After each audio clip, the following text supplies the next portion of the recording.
ఓం.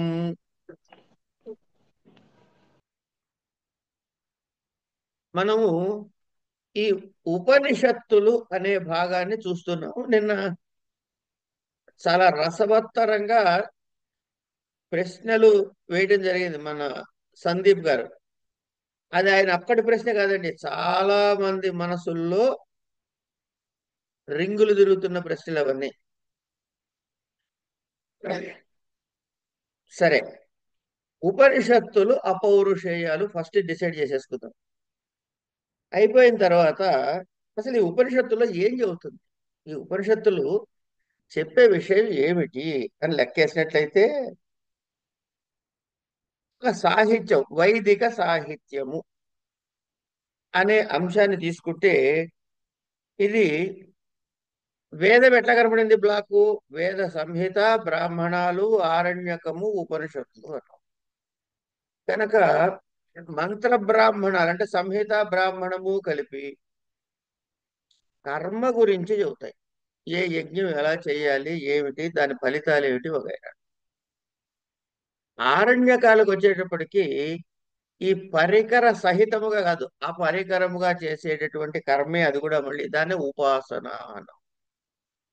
కర్మ వల్ల పుణ్యపాపములు, ఉత్తమ గతులు అనేది కాకుండా అంతఃకరణ శుద్ధి అన్నది ప్రధానముగా దాని యొక్క ఆత్యంతిక ఫలితముగా పెద్దలు చెప్తారు.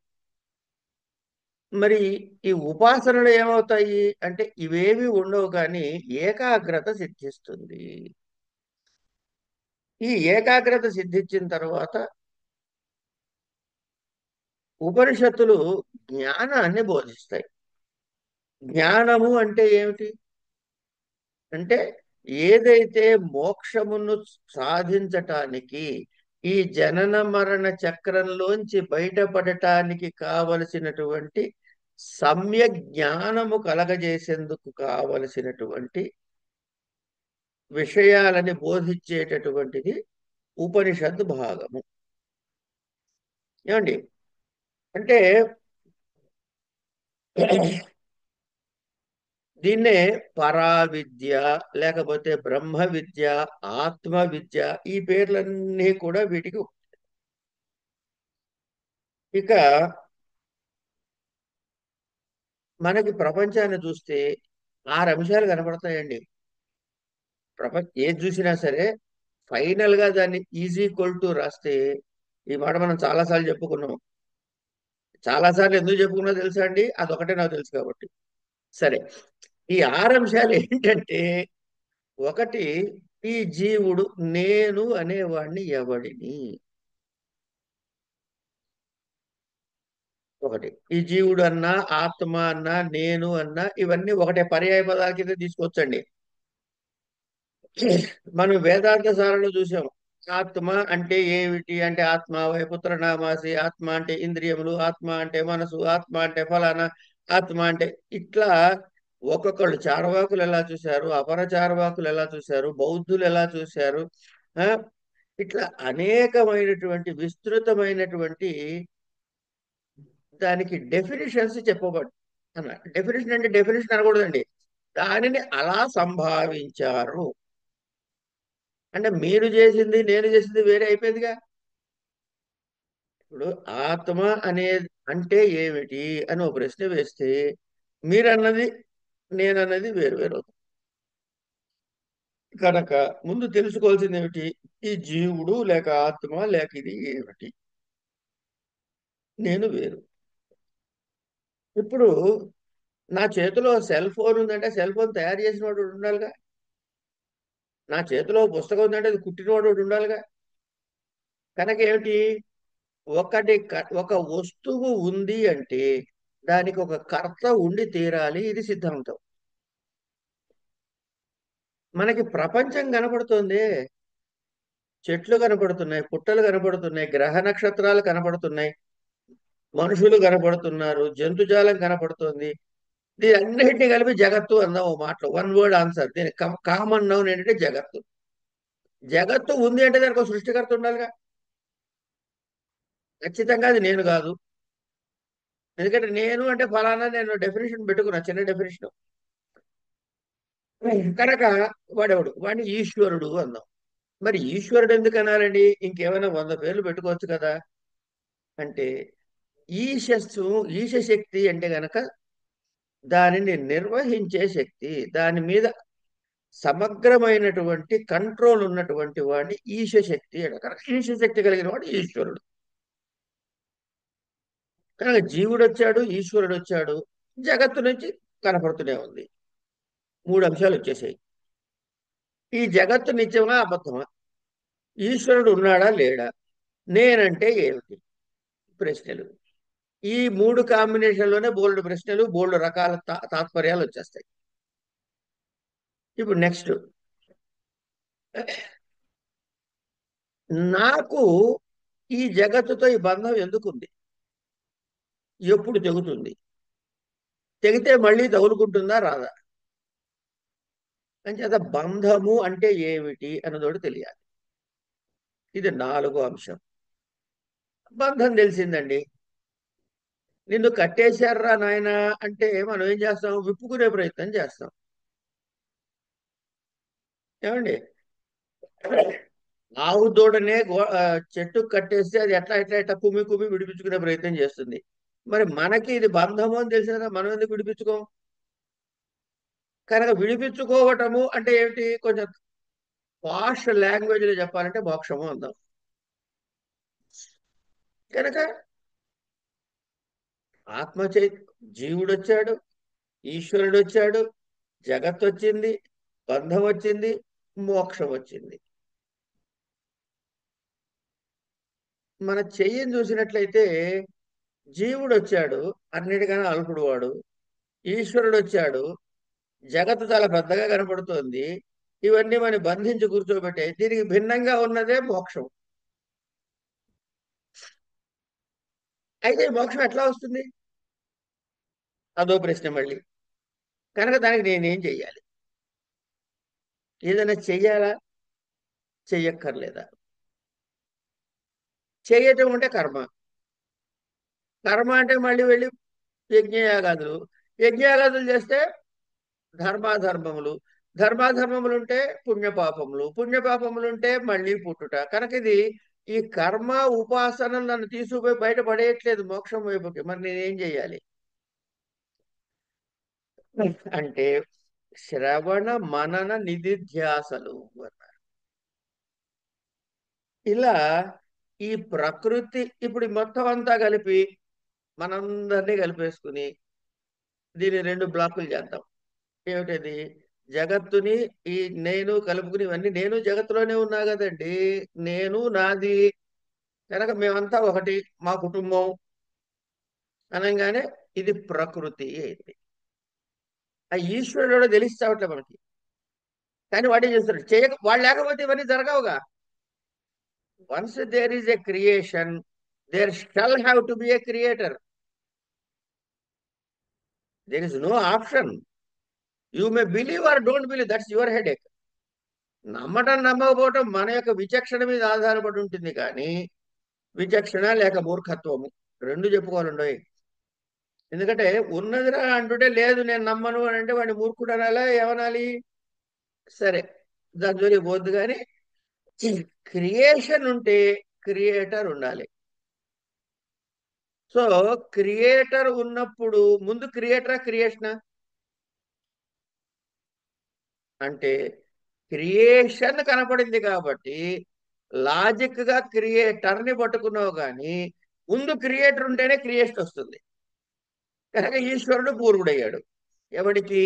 నేను కూడా సృష్టించబడిన వాడినే కాబట్టి నాకన్నా పైవాడు వాడు. ఇవన్నీ ఆలోచిస్తుంటే వచ్చే భావాలేగా. అంతేగాని ఒక అరడబ్బాడు నెయ్యి నిప్పుల్లో పారపోసేస్తే, ఈ మాట ఎందుకన్నానో చెబుతా. చాలా మంది చేసేది ఏంటంటే, సరే కాసేపు ఉదాహరణ మీరు కావాలంటే ఇవాటి నుంచి గమనించండి. ఇప్పుడు గమనించకపోతే, మా ఇంట్లో గణపతి హోమం వండి అంటాడు. ఏమండి? ఆ గణపతి హోమంలో కూర్చుంటాడు. పాపం అయ్యగారు ఏమన్నా ఏదో మంత్రం చదువుతూ ఉంటాడు. ఈయన నెయ్యి పట్టుకుని నీకు అన్నట్టు వాడు పాలవాడు వచ్చినట్లు లేడు చూడు అని ఇట్ట వేస్తాడు. ఎప్పుడు వేసాడు నెయ్యి అంటే మంత్రం అయిపోయిన తర్వాత వేశాడు. ఆ స్వాహాకారంతో వేస్తే దాన్ని ఆహుతి అంటారు కానీ స్వాహాకారము ఆజ్యము ఏకకాలంలో అగ్నికి సమర్పిస్తేనే ఆయన తీసుకుపోతాడు. ఇక ప్రసాద్ గారు కొంచెం ఇది కొంచెం ఆయనకి ఇచ్చేయరా అని చెప్పి మీ చేతిలో కాగితం పెట్టినప్పుడు ప్రసాద్ గారు ఆయనకి ఇవ్వండి అన్నప్పుడు కాగితం పెట్టాలి కానీ ఇది ఇవ్వండి అని చెప్పి తర్వాత ఎప్పుడో కాగితం పట్టుకొస్తే మీకు ఏమర్థం అవుతుంది? అగ్ని ఎవరు? Post man. ఏ దేవతకి అర్పిస్తున్నారో ఆయన తీసుకుపోయి అందిస్తాడు ఆయన. ఏమండి అట్లా అర్పిస్తాడండి నిజం చెప్పండి అంటే ఏం చెయ్యొద్దండి. ఒక గుప్పెడు ఎండుమిరపకాయలు తెచ్చి పడేయండి నిప్పులో. మీరు ముట్టుకోలేదు. నిప్పు ఎవరినైనా వేయమనండి. మీ ముక్కులు పేలుతాయా పేలవా? మరి మనకు అందించాడా లేదా? మండిపోతాయండి. దాని ఫలితం మండిపో మనకు అందించాడా లేదా? వచ్చింది సార్. కనుక సరే ఇక్కడ డైవర్ట్ కాకుండా కనుక ఆ ఆహుతులు ఎప్పుడు వేయాలి అంటే ఆజ్యము మంత్రము ఏకకాలం జరగాలి. అందుకే చూడండి స్వాహ అని నవ్వుతాడు ఆయన ఎక్కడైనా సరే. అంటే ఆ స్వాహ శబ్దం పడినప్పుడు వెయ్యాలి కాబట్టి దాన్ని అంతసేపు అంటే నాయన నిద్రపోతున్నా లేచి వేయరా నాయన తొందరగా అని చెప్పినట్టు నాకు అనిపిస్తూ ఉంటుంది. అంటే ఇక్కడ ఇప్పుడు నెయ్యి పారబోసినట్టు వస్తుంది. లేకపోతే ఇది చేయకపోతే నెయ్యి పారబోసినట్టు దాని ఫలితం మేము చేసేవాడు 100 సార్లు చేసేవాడు గణపతోమలు ఏం లాభం లేదు. గరికపాటి వరకు ఇట్లాగే చెబుతాడు ఆయన. ఏ, సరే కనుక ఈ కర్మలు నాకు ఈశ్వరుడు నాకన్నా ముందు వాడయ్యాడు. నేను జగత్తు ఉన్నాం. బాగుందండి ఇక్కడ వరకు. ప్రకృతి విజ్ఞానం కలిగింది. వాడిని పురుషుడు అన్నాం. పురుష విజ్ఞానం కలిగింది. ఇది పరమాత్మ చైతన్యం ఎట్లా అయ్యింది? అంతటా పరమాత్మ అయినట్టు ఎట్లా అవుతోంది? దీనికి మనం చింతన చెయ్యాలి. కనుక కొంత మనకి ఆ విషయము తెలియాలి. తెలిస్తే ఇది మరి సరేనండి దీని శ్రవణం ఎందుకు చెప్పారండి అని అంటే దీని కూడా దీనికి ఒక ప్రొసీజర్ పెట్టాడు అనుకోండి అది మళ్ళీ కర్మ అవుతుంది. కర్మ అంటే ఒక రిజల్ట్ ఉండాలి. For every action there is equal and opposite reaction అని చెప్పి మనకి న్యూటన్స్ థర్డ్ ఆఫ్ మోషన్ కాదండి శాస్త్రం చెప్పింది. నువ్వు ఒక కర్మ చేశాడు దాని ఫలితం వచ్చి కూర్చుంటుందిరా నాయన అని. మరి అక్కడ న్యూటన్స్ థర్డ్ లాగా అది ఏమిటి కొత్తదా? కనుక మనము కర్మ చేస్తే కర్మ ఫలితము పుట్టింది. దాన్ని త్యాగం చేశాము. చేస్తే ఏమైంది మరి? ఏదైతే నీది కాదో అంతెందుకండి మీ జేబులో 100 రూపాయలు ఉన్నాయి. జేబులో 100 రూపాయలు పెట్టు తిరుగుతున్నారు. బాగుంది. ఆ 100 రూపాయలు ఎవరంటే నావి అంటారు. నాకు ఎందుకు వచ్చిన కూడా 100 రూపాయలు తీసి అక్కడ రోడ్డు మీద ఎక్కడో పెట్టి వెళ్ళిపోయారు. ఇప్పుడు అది ఆ 100 రూపాయలు ఎవరివి? ఎవడివైనా కావచ్చు. ఎవడు తీసుకుంటే వాడిది. ఎవడు పట్టుకుంటే వాడిది. కనుక మీది కాకుండా పోయిందిగా. సరే అవన్నీ తీసి మిమ్మల్ని చూస్తున్నవాడు ఎవడో దాచిపెట్టాడు. మీకు అవసరం సార్ గురువుగారు ఇది వాడుకొని ఇచ్చాడు. చెప్పండి.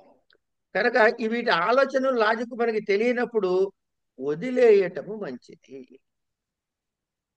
ఏ విధంగా అయితే చిన్నపిల్లాడు అరే అది ముట్టుకుంటే కాలుతుందిరా అంటే వాడు ముట్టుకోడు. వాడు వెళ్ళి వేలు పెట్టి కాల్చుకుని ముట్టుకోవడం మానేయడు. అంటే ఏమిటి? పెద్దలు చెప్పినది అంటే శాస్త్రము చెప్పినది నమ్మి ముందుకెళ్ళు. అయిపోయింది. కనుక ప్రకృతి తెలియాలి, పురుషుడు తెలియాలి, పరమాత్మ అంటే ఏమిటో తెలియాలి. కనుక ఈ పరమాత్మ ఈశ్వరుడు ఎక్కడి నుంచి వచ్చాడు ఎప్పుడున్నాడు అంటే జగత్ ఈ క్రియేషన్ కి పూర్వం ఉండాలి కాబట్టి వాడు క్రియేటర్ అయ్యాడు. మరి ఆ క్రియేటర్ కూడా పోయాడు అనుకోండి కాసేపు. ఈ చెట్టు ఉంది కొన్నాళ్ళకు 100 ఏళ్లకో 50 ఏళ్లకో 10 ఏళ్లకో 20 ఏళ్లకో లేకపోతే అడయార్ బనియన్ ట్రీ లాగా అయితే కొన్ని వేల సంవత్సరాలు ఉంటుంది. తర్వాత ఎప్పుడైనా నశించాల్సిందేగా. కనుక దృశ్యం తన్నస్యం. ఏది కనపడుతుందో అది నశిస్తుంది కాబట్టి వాడు కనపడట్లేదు. వాడికి నాశము లేదు అని డిసైడ్ చేశారు. ఎలా వచ్చింది ఇది అంటే ఎలా వచ్చిందంటే అనుమాన ప్రమాణము అనే ఒక ప్రమాణం ద్వారా సిద్ధించాడు పరమాత్మ. ఇగో ఈ విద్యని నేర్పించటానికి దీన్ని జ్ఞానము అన్నారు. సమ్యక్ జ్ఞానము అన్నారు. కనుక ఈ సమ్యక్ జ్ఞానాన్ని మనకి తెలియజేయటానికి పరమాత్మ నిత్యమైనది. మరి మనకి ఈ జగత్ ఎట్లా కనపడుతుంది అంటే కనపడుతున్నట్టుగా ఉంది కానీ కనపడట్లేదు. మరి దీనికి ఏం పేరు పెడదాం? వాడికి శక్తి ఉంది కాబట్టి ఈశ్వరుడు అన్నావు. వాడికి శక్తి ఉంది కాబట్టి వాడు ఈశ్వరుడు అన్నారండి. మరి కనపడి కనపడకుండా ఉండే దీనికి ఏం పేరు పెట్టాలి? ఏదో పేరు పెట్టాలి కదా మరి. సుబ్బమ్మో పుల్లమ్మో ఎంకమ్మో ఏదో అనాలి. మిథ్య. వెంటనే మా విజయ్ కుమార్ నంద్యాల గారు బాగా ఆలోచించారు. సార్ అది లేదు సార్ అన్నాడు ఆయన. లేదు సార్ ఉన్నట్టుగా అనుకుంటున్నాను సార్, అంతేగాని అది లేదు సార్ అన్నాడు. ఏది ఏదయ్యా అది అంటే అదే సార్ అంటున్నాడు ఆయన. అది అంటే దానికి ఏం చెబుతారు? ఏదైతే అనాలి కదా. అని నేను అడిగాను అనుకోండి కాసేపు, ఏదయ్యా విజయ్ కుమార్ గారు అంటే అదే సార్ ఏదైతే లేదో అది అన్నాడు. ఏదైతే అని స్త్రీలింగంలో చెప్పాలంటే సంస్కృతంలో ఏమంటారమ్మా? ఏది అంటే కిమ్ము కా అడుగుతున్నారు. ఏదైతే అంటే యా. యా. యా. యా అంటావా అనవా? ఉమ్. యా. యా అంటావా అనవా? యా. అది సందీప్ గారు బాగా చెప్పారు. యా. కనుక యా ఏమిటది? లేదు. ఏదైతే లేదు. యా మా లేదు కాబట్టి యా మా మాయా. దానికి మాయా అని పేరు ఓహో. పెట్టాలి. జగన్మాయ. విష్ణుమాయ. జగన్ లేడండి, జగన్ చంద్రబాబు దేకండి ఇక్కడికి. మనం సిద్ధరామయ్య గారి దగ్గరే ఉన్నాం. సరే. కనుక మాయా అని పేరు పెట్టాం. యా మా సా మాయా అన్నాడు. నేను అన్నది గరిబెట్టిది కాదండి, పెద్దలు చెప్పిన మాట ఇది, ఇంగిలిదే. మన సొంత తెలివితేటలు ఏ ఉండవు ఇక్కడ. పెద్దలు చెప్పింది తీసుకొచ్చి మన దానిలాగా ప్రజెంట్ చేయడమే. అంటే మార్కెటెడ్ బై అని రాస్తాడు వాడు, మార్కెటెడ్ బై డాక్టర్ రెడ్డీస్ అంటాడు. నిజాన్ని తయారు చేసేవాడు ఎవడో ఉంటాడు.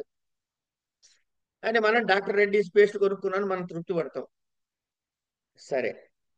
కనుక మాయ తెలియాలి, పరమేశ్వరుడు ఈశ్వర చైతన్యం తెలియాలి, జీవుడు తెలియాలి, బంధం తెలియాలి, మోక్షం తెలియాలి.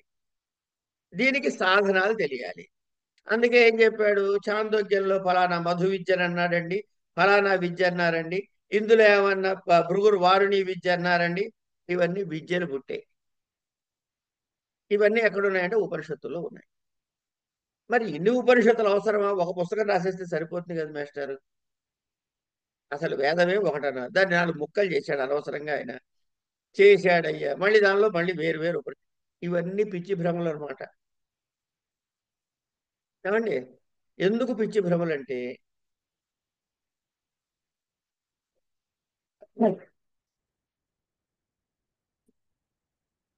ఒక విషయాన్ని ఒకడికి చెప్పటానికి మీలో ఉండేటటువంటి కారణాలు ఏమిటి? లేదా ఒక విషయము మీకు తెలిసినది వీడికి ఎంత చెప్పాలి అనే ఒక నిర్ణయం వచ్చినప్పుడు మీరు ఆలోచించే విధానం ఏమిటి?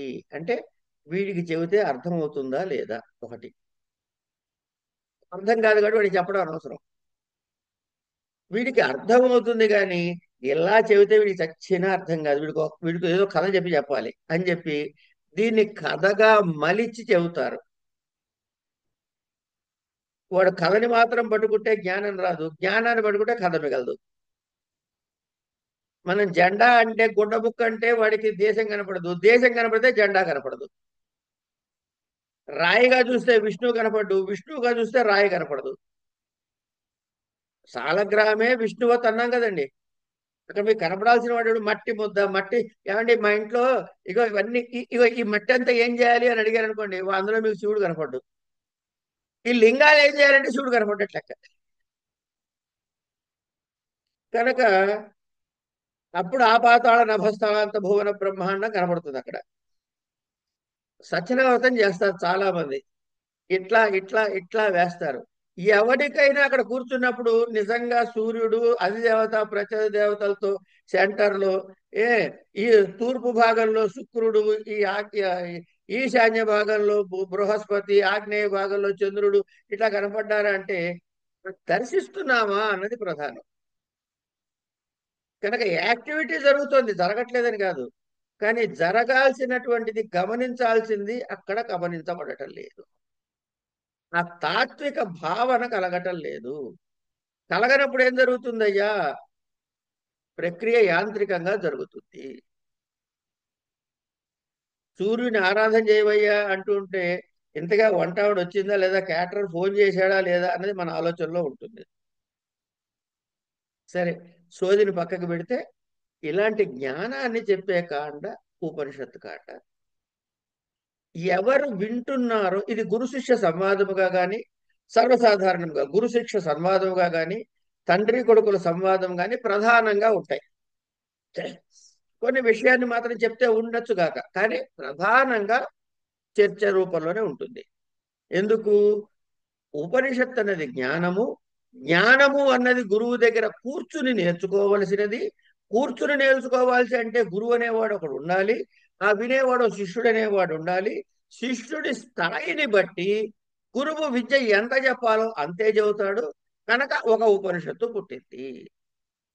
రెండో ఉపనిషత్తులో ఆ శిష్యుడి స్థాయిని బట్టి ఆ గురువు చెప్పదలుచుకున్న ఏరియా, దృగ్దృశ్య వివేకం చెప్పదలుచుకున్నాడా, లేకపోతే చైతన్య స్వరూపాన్ని చెప్పదలుచుకున్నాడా, లేకపోతే అసలు ఈ జగత్ సృష్టి అంతా ఎట్లా జరిగిందని ప్రశ్న వేయదలుచుకున్నాడా, ఇన్ని అంశాల ఆధారంగా అన్ని రకాల ఉపనిషత్తులు ఉంటాయి.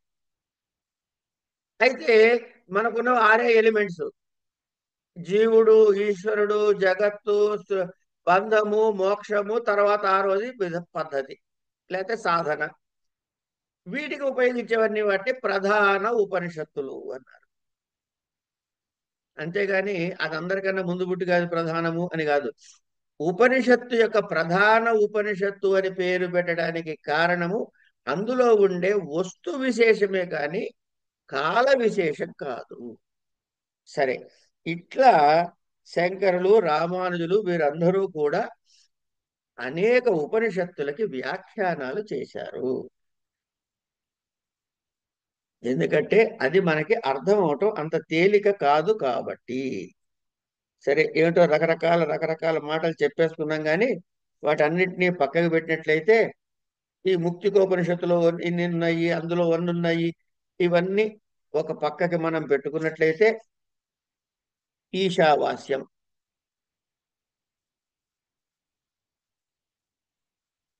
ఓకే, ఈశావాస్యమిదగం సర్వం అంటాడు. ఈశావాస్యం అంటే ఏమిటి? ఈశావాస్యంలో ఏం చెప్పాడు అని చూద్దాం. ఈశావాస్య ఉపనిషత్తు అన్నిటికన్నా ఫస్ట్ గా చెబుతారు. ఇప్పుడు మన దృష్టిలో ఎన్ని అంశాలు ఉన్నాయండి? 6 అంశాలు ఉన్నాయి. అవన్నీ రిపీట్ చేయక్కర్లేదు. కానీ ఇవన్నీ కూడా ఈశ్వర చైతన్యమే అని ముందు ముందు మనకి తెలియాలా వద్దా? నువ్వు ఈశ్వరుడు, సర్వము ఈశ్వరుడే అంటే ఇది మాయమవుతుంది, జగత్తు మాయమవుతుంది. ఫస్ట్ జగత్తు మాయం కావాలి, నేను ఈశ్వరుల్లో కలవాలి. That is the whole purpose. కనుక ప్రపంచం అంతా కనపడేదంతా కూడా ఈశ్వరుడేనయ్యా అనే జ్ఞానం ముందు మనకు కలవాలి. అందుకని ఫస్ట్ ఉపనిషత్తు ఏమిటంటే ఈశావాస్య ఉపనిషత్తు.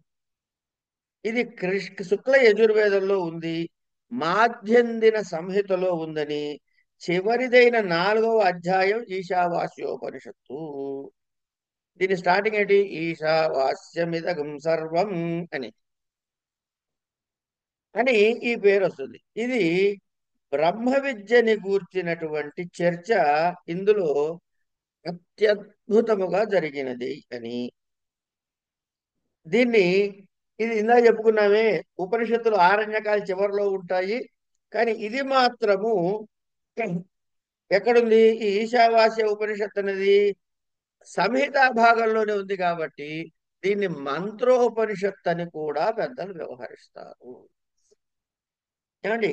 ఇది ఈశ్వర సంబంధమైనది, అపౌరుషేయమే. వేదం అపౌరుషేయం కదా, ఇదియును అపౌరుషేయమే. అంచేత ఇక్కడ మీకు డైరెక్ట్ గా విషయం చెప్పబడుతుంది. తర్వాత ఈ ఈశావాస్య ఆయన ఎవరు మహానుభావుడు అన్నట్లు ఒక్క ఈశావాస్య ఉపనిషత్తు ఉంటే సృష్టి మొత్తం నాశనమైనా మళ్ళీ సృష్టి ప్రారంభం చేయొచ్చండి, ఈశావాస్య ఒక్కటి ఉంటే చాలు అంటాడు. అట్లా ఈశావాస్యోపనిషత్తు యొక్క విశేషత అది.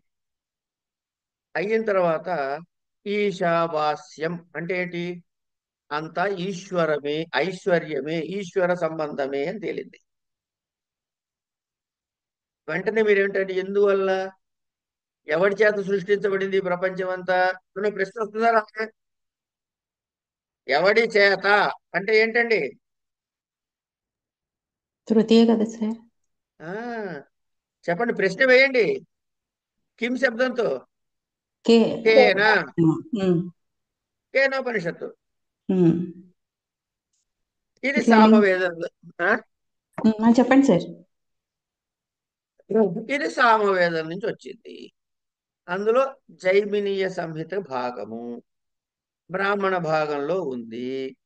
కేన దేని చేత అనేటటువంటి ప్రశ్న వచ్చింది కాబట్టి కేనోపనిషత్తు అయ్యింది. మొదటిదేమో ఈశావాస్యమేమో మంత్ర భాగం సంహితా భాగంలో ఉంది, కేనోపనిషత్తు ఏమో బ్రాహ్మణ భాగంలో ఉంది. కనుక దీన్ని బ్రాహ్మణోపనిషత్ అని కూడా అంటారు. ఏమండి, బ్రహ్మతత్వాన్ని ఎలా తెలుసుకుంటారు? బ్రహ్మతత్వం తెలిసిన వాళ్ళకి ఏం జరుగుతుంది అంటే మోక్ష ప్రాప్తి కలుగుతుందయ్యా. ఈ సమస్త జగత్తు ఈశ్వర తత్వమే అని చెప్పింది ఈశావాస్యమైతే, ఈ తత్వాన్ని తెలుసుకున్నవాడు అంటే ఈశావాస్య తత్వాన్ని తెలుసుకున్న వాడికి వచ్చేది మోక్షమయ్యా అని చెప్పింది కేనోపనిషత్తు. అంచేత వాడు అంటాడు అదేదో నాకేంటి అన్నట్లు అనమాట. ఈ ఉపనిషత్తు అవుతే నాకేం లాభం అంటే నీకు మోక్ష ప్రాప్తి కలుగుతుందయ్యా అని చెప్పింది కేనోపనిషత్తు. తర్వాత కృష్ణ యజుర్వేదంలోది కఠోపనిషత్తు. ఇది చాలా ముఖ్యమైనటువంటి ఉపనిషత్తు. నచికేతుడు నాచికేతము అని కూడా దీన్ని అంటారు. ఇందులో నచికేత వృత్తాంతాన్ని చెప్పబడుతుంది. చెప్పిన తర్వాత ది హయ్యెస్ట్ ఫిలాసఫీ ఏదైతే ఉందో ఈశ్వర తత్వాన్ని బ్రహ్మతత్వాన్ని జీవ బ్రహ్మలకి అభేదాన్ని తెలిపేది. మొత్తం ప్రపంచం అంతా ఈశ్వరుడు, తెలుసుకుంటున్నవాడిని నేను, తెలుసుకుంటే మోక్షం వస్తుంది. ఇంతకీ నేనెవడిరా అంటే నేను వాడికి భిన్నుని కాదు అని డిసైడ్ చేస్తుంది కఠోపనిషత్తు. వెళ్తాడు 3 రోజులు అక్కడ ఖాళీగా ఉంటాడు తినకుండా. నాయనా వరాలిమ్మంటాడు. నాకు అవన్నీ వద్దు, నువ్వు ఏ వరం ఇచ్చినా మళ్ళీ పోయేదే, నాకు ఆత్మజ్ఞానం చెప్పంటాడు. అప్పుడు యమధర్మరాజు కూర్చుని నచికేతుడికి బోధ చేస్తాడు. మనం పెట్టుకున్న పేరు యమ అని గాని ఆయన ధర్మము, ధర్మమూర్తి నచికేతుడికి ఉపదేశం చేశాడు నాచికేతము. ఈ కఠోపనిషత్తు చాలా లోతైన విషయాలు అనేకం చర్చించబడ్డాయి. ఈ లోతైన విషయాలు చర్చిస్తున్న సందర్భంలో అద్వైతం అంటే ఏమిటి, అసలు ద్వైతంగా ఎందుకు కనపడుతోంది, ద్వైతం ఎందుకు కాకుండా పోతుంది, అయితే వచ్చే ఫలితాలు ఏమిటి, ఇవన్నీ కూడాను అత్యద్భుతంగా ప్రతిపాదించబడినటువంటి అంశము కఠోపనిషత్తు. ఇది అయిన తర్వాత ప్రశ్నోపనిషత్తు. ఇది ఇది ఎట్లా జరుగుతుందంటే ప్రశ్న సమాధానము రూపంలో జరుగుతుంది. ఇది అథర్వ వేదంలోది. అథర్వ వేదము అథర్వణ వేదము రెండు అనొచ్చు, హాయిగా ఏ ఇబ్బంది పడకండి. ఇది అథర్వ వేదంలో పిప్పలాది సంహిత భాగానికి చెందినటువంటి బ్రాహ్మణ గ్రంథం. పిప్పలాదుడు అనే ఒక మహర్షిని 6 శిష్యులు తమ తమ సందేహాలను అడుగుతారు బ్రహ్మ విద్య గురించి. ఎందుకు అడిగారండి అంటే ఈశావాస్య చూడండి, ఒకసారి లింక్ చూస్తూ పోండి ఈ ఈ ఉపనిషత్తుల లింక్ ని. ఈశావాస్యం ఇదంగం సర్వం అన్నాడు. అయిన తర్వాత ఏమన్నా ఇది చదివితే దీని చేత ఏంటి లాభం అని అడిగితే గనక మోక్షప్రాప్తి అన్నాడు బ్రహ్మతత్వాన్ని తెలుసుకుంటే. తద్వారా కలిసింది ఏమిటయ్యా అంటే అందులో మరి అద్వైతమైనటువంటి తత్వాన్ని చెప్పారు. గంభీరమైన అద్వైతత్వం కఠోపనిషత్తులో చెప్పబడింది కాబట్టి మనకి సత్యని సందేహాలు వచ్చి తీరాలి.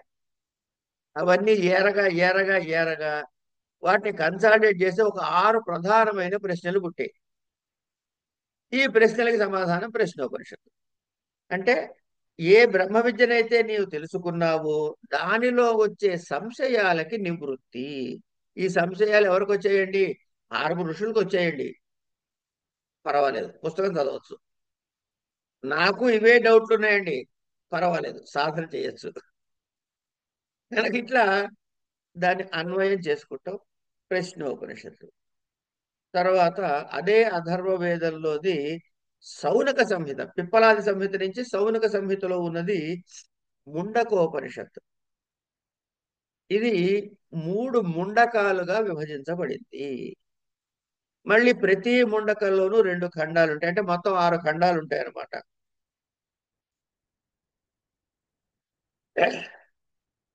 ఇందులో మొట్టమొదటిసారిగా వేదాంతము అనే శబ్దం మనకు కనపడుతుందిట. ఇది బ్రహ్మ తన జ్యేష్ఠ కుమారుడైనటువంటి అధ్వర్యువు అనే ఆయనకి ఇది ఉపదేశం చేస్తాడు.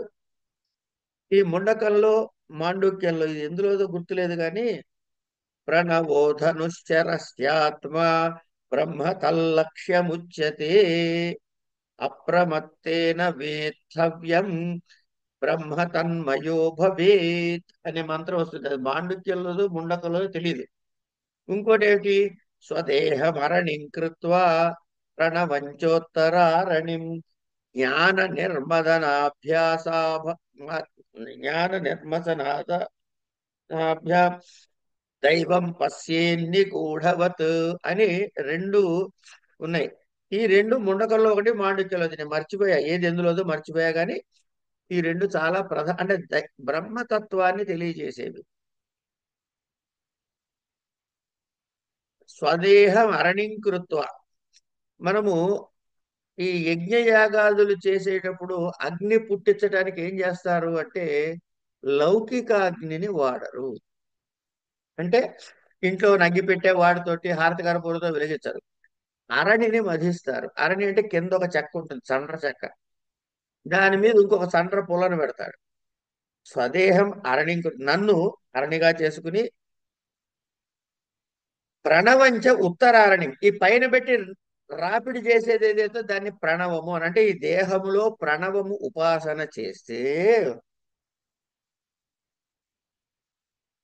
ప్రణవంచోత్తరారణి జ్ఞాన నిర్మదనాభ్యాస, జ్ఞానము అనేది ఈ మదనం అనేది జ్ఞానం, దాన్ని బాగా ప్రణవోపాసన చేసి దాన్ని చింతన చేసి చేస్తే ఏం పుడుతుందిట?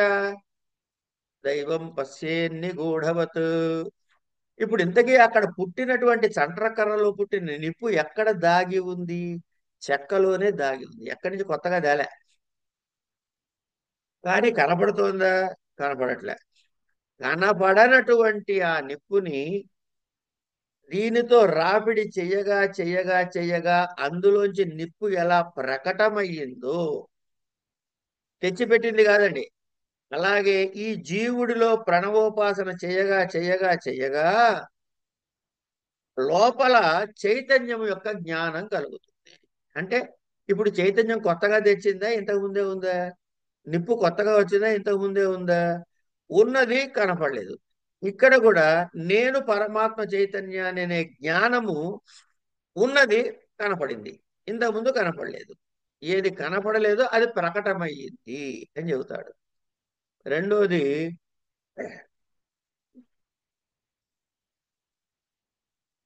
ఇంకోటి ఏంటది? ప్రణవోధను శరస్యాత్మ, ప్రణవమును ఆధారముగా చేసుకుని ఆత్మని ఎక్కడ కొట్టాలట? శరోధన్ ప్రణవోధను శరస్యాత్మ, దేన్ని ఛేదించాలట? బ్రహ్మ తల్లక్ష్యముచ్యతే, బ్రహ్మమును ఛేదించాలట. ఛేదిస్తే ఏమవుతుందండి? ప్రణవోధను శరస్యాత్మ బ్రహ్మ తల్లక్ష్యముచ్యతే.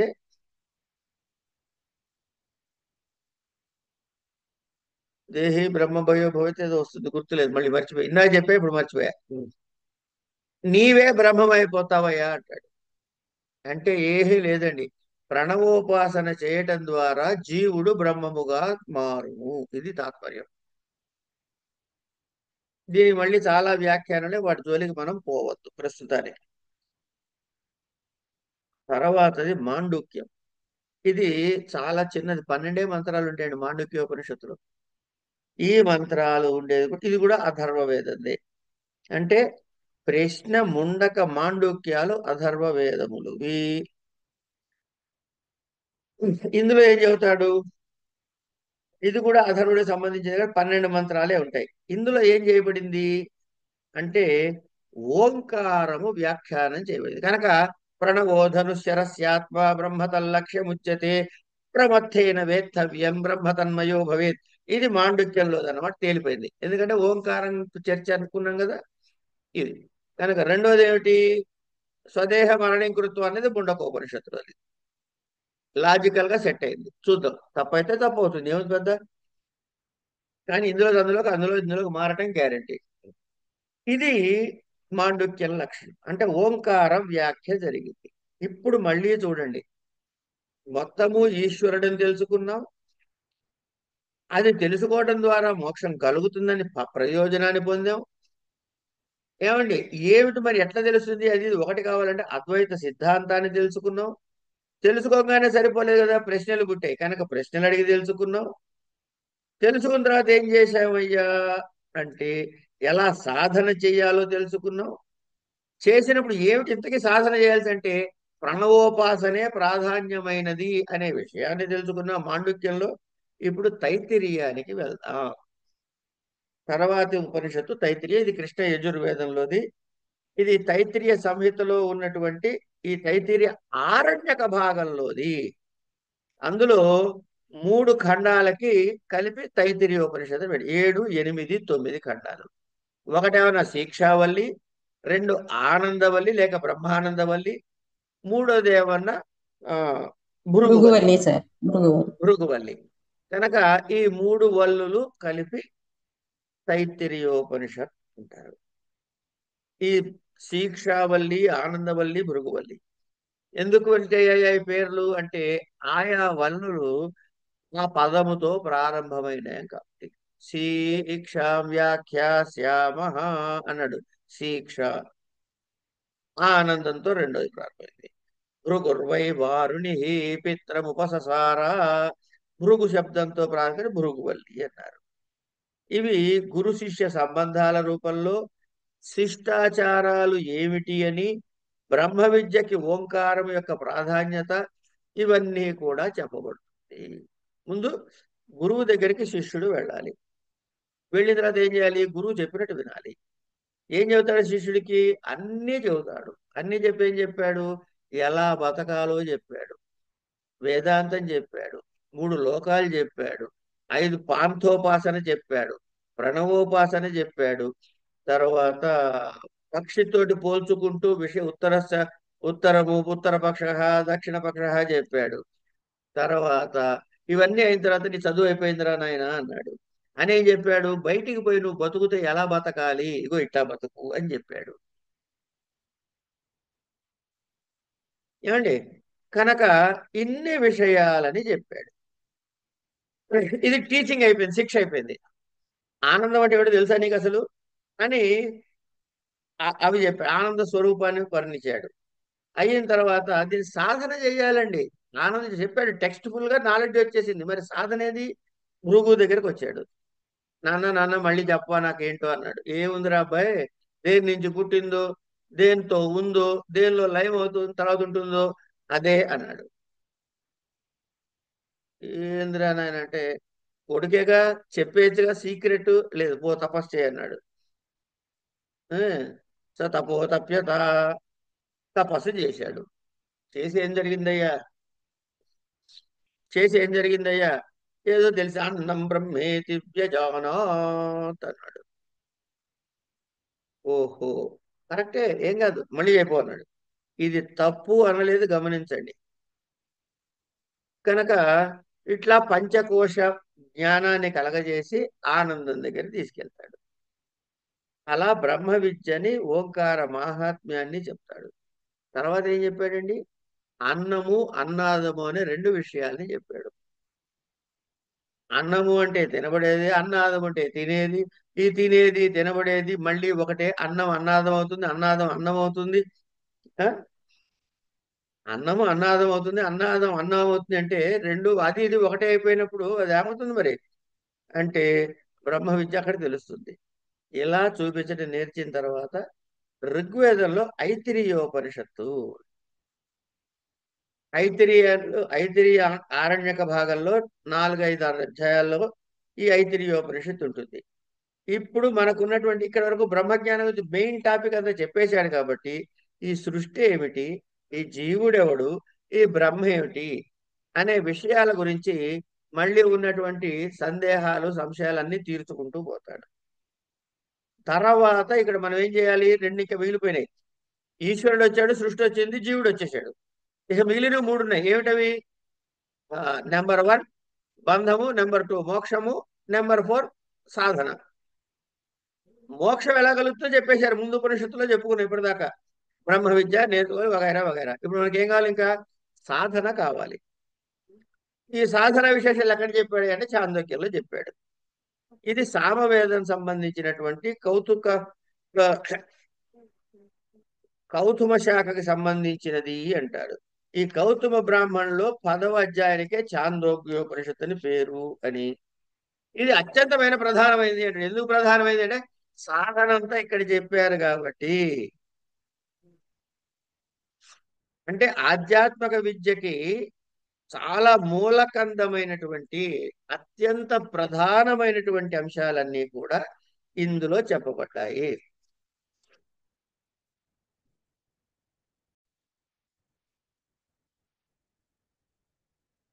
కనుక ఏం కావాలయ్యా నీకు అంటే ఆధ్యాత్మిక తెలియటమే కాదయ్యా, దీనిలో అనేకమైనటువంటి కథల రూపంలో మనకి దర్శించాల్సిన తత్వాలని, బోధించాల్సిన విషయాలని చెబుతారు. అంటే ఏం చెప్పాలండి ప్రధానంగా అంటే ఏం లేదురా నాయన, నువ్వు వాడు ఒకటే అని అర్థం చెప్పాలి మనకి.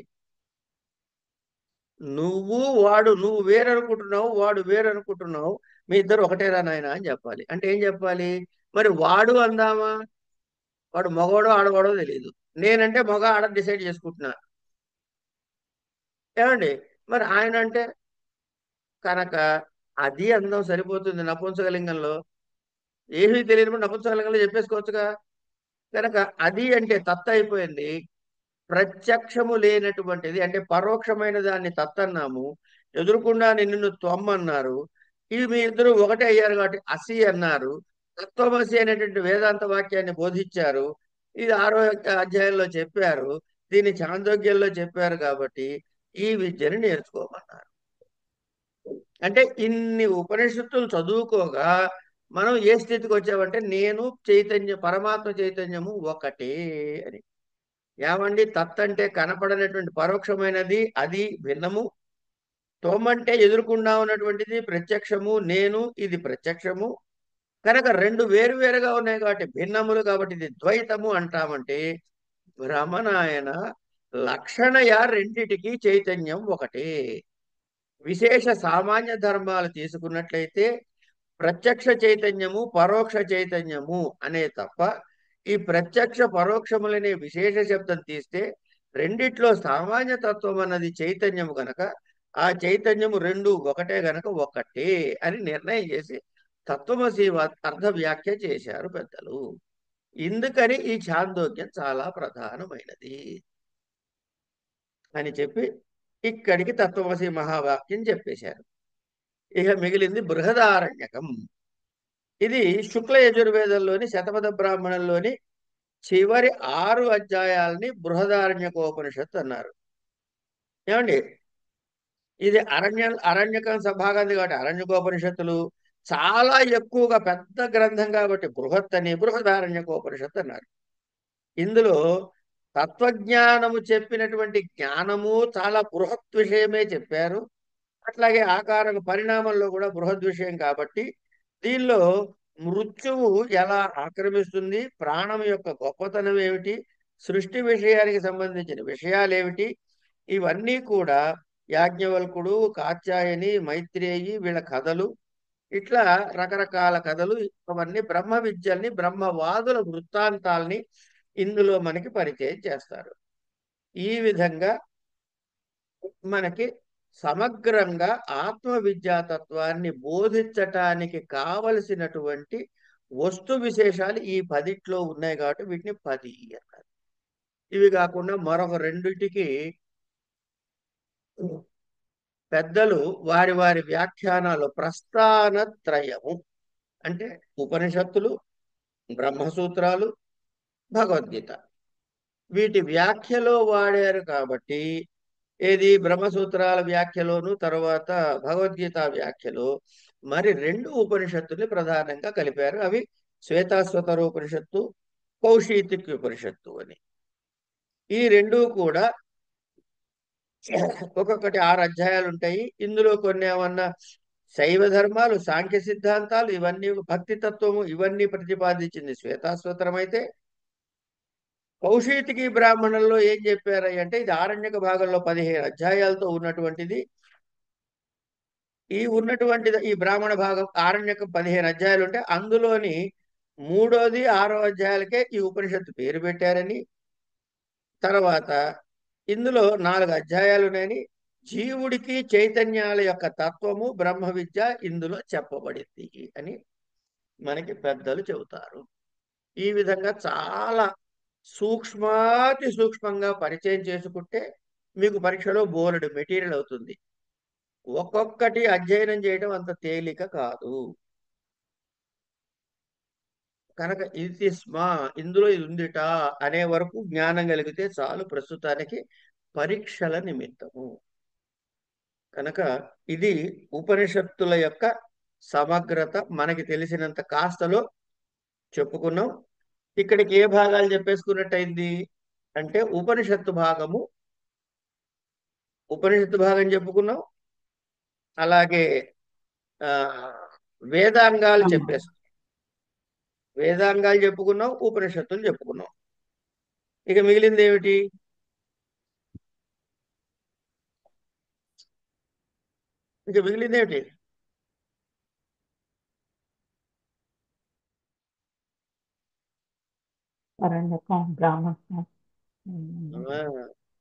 బ్రాహ్మణాలు చెప్పుకున్నట్టున్నావుగా, చెప్పలేదా? వెనక నుంచి వద్దాం అన్నారు గురువు గారు. గుర్తుంది కదా విషయం? అవును సార్. సరే అయితే బ్రాహ్మణాదులు అంటే బ్రాహ్మణ ఆరణ్యకాలు చెప్పేసుకున్న తర్వాత అక్కడికి ప్రధానంగా మిగిలిపోయేవి ఏమిటంటే 4 మిగిలిపోతాయి. ఏమిటది? ఋక్ సంహిత, యజుస్ సంహిత, సామ సంహిత, అథర్వ సంహిత అని ప్రధానమైన 4 మిగులుతాయి. అవి రేపటి సోమవారం నాడు ఈ బ్రాహ్మణారణ్యకాలు పూర్తి చేసేసుకున్నట్లయితే మిగతావన్నీ అక్కడ చెప్పుకుంది.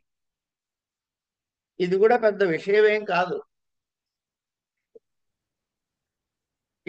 ఎన్ని బ్రాహ్మణాలు ఉన్నాయి, ఈ ఆరణ్యకాలు కూడా పెద్ద ఏం కష్టమేం కాదండి.